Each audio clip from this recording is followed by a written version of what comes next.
All right, so after the cover, I can flip through the book as much as I want and see how it looks. And then there's how I want to price it. And then I tell it to submit it, which means that the editorial team will look it over and tell me if anything is a problem. And then I've got the next one, making an ebook. It says, would you like to make an ebook out of this? I say yes. And similar questions again, probably all filled out since it's the same book. English, title, subtitle, series, edition number, author's name. It knocked out my middle name, so I had to put that in. Description, copy pasted in again if it didn't. And the copyright, the same keywords popped up, same categories popped up, age range popped up. It's a children's book, you might say. This is recommended for between 8 and 18 or something like that, or you could do grades. If you're releasing it on July 4th or something like that, or just as soon as possible is fine. And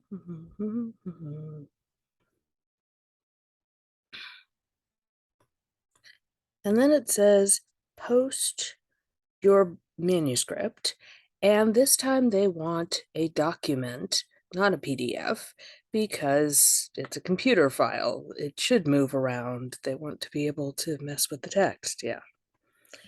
And as you can see, it offers spell check and all that kind of thing. No real point to using Cover Creator again. You might as well just take a screenshot of your front cover from the other, making the paperback, and upload that. And then when that's ready, you can launch Previewer.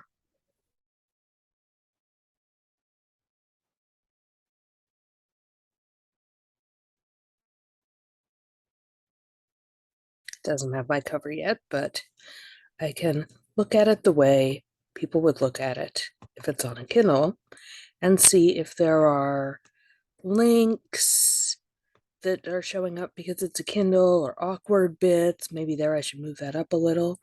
Here's the table of contents. If you made it in Microsoft Word, it should be links. It should be usable. I should be able to click and go straight to chapter 3 or whatever I want.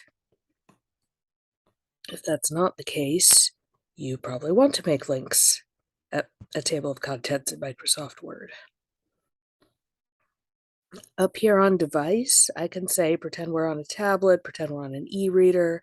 They used to have more options about, this brand and that brand, but now we're simplifying it, I see. And you can scroll through your whole thing, see how it looks.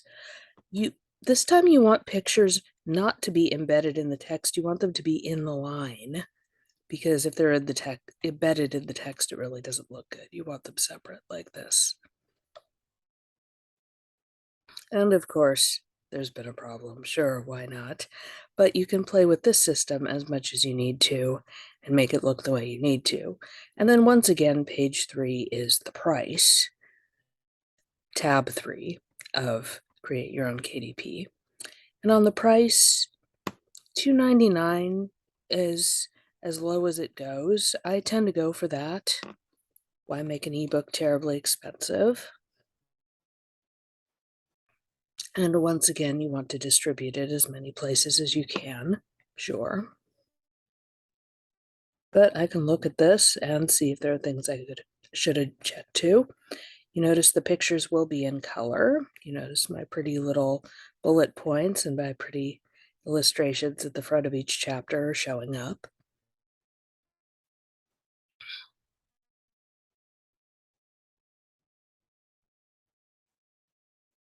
My chart is showing up fine. I wasn't sure about that.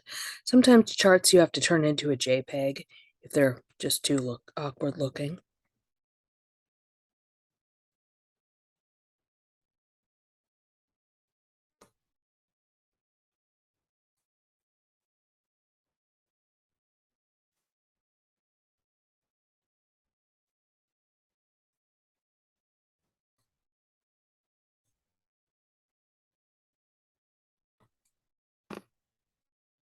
Yeah, looks good. Oops.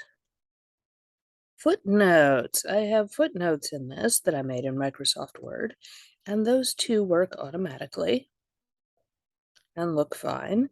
And sure, having them at the end is good stuff because people don't care that much and you want this to be readable and look good.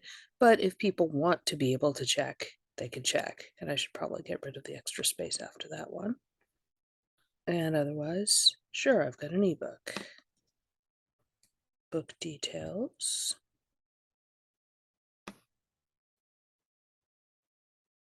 Takes me back here. Do I have an ISBN for the Kindle? No, I don't, but that's optional anyway.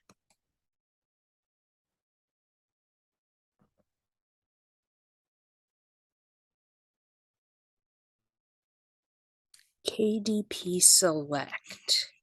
If you want to publish your ebook with only KDP, then they'll give you some benefits like KDP free days, where you could list the book for free and advertise it a lot, or the service where people could just read a certain number of pages. So there are some perks. On the other hand, if you want to list it other places, like Smashwords or Barnes & Noble, it might get around better. You could try either. You could even change your mind. Some of my books have done one and some have done the other.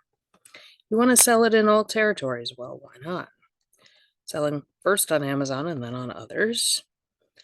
I would like 70% of the money, sure. If so, you must price your book between $2.99 and $9.99. All right, $2.99 will be fine. And then it'll do prices around the world, sure. Which I guess I could mess with, but yeah. So yeah, if people buy it from the one place, I get $1, and if people buy it from the other place, I get $1.86. Yeah. And here's the prices around the world. Sure. And then it's ready to go.